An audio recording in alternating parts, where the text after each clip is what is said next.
Good morning, everybody, and welcome to All Saints Church for the memorial service for Muriel Spiers.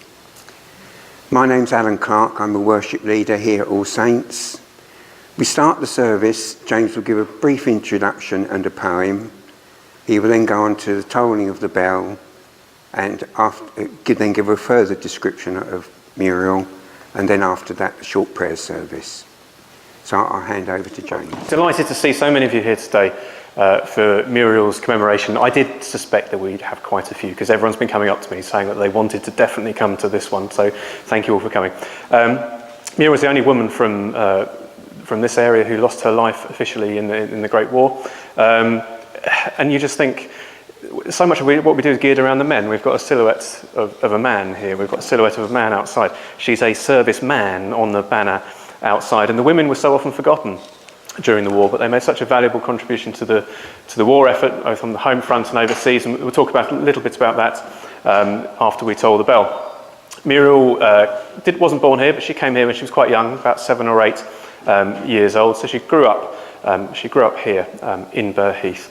I'm delighted to say that her great niece is with us today, and Paula will be ringing the bell or tolling the bell for us very shortly. Before we do that, we're going to have a poem recited by Colin, an appropriate one for today, and I'll let you introduce it, Colin. This is a poem written by a soldier. We don't know his name, but he obviously had been in hospital and had been administered by the nurses. And it's not an elegant poem, it's very short, but it is what they felt about the nurses who looked after them. There's a rose that grows on no man's land. It's beautiful to see. It's the one red rose a sick man knows, and was made by the Master's hand. Through my life's great curse, there's a smiling nurse, and she's looked after me. She is the rose of no man's land, and she is the heart as well. And that's what this soldier wrote about the nurses who looked after them.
Croydon House, the Swede of the left row, 8 John Clinton, nor the years condemned, at the going down of the sun and in the morning.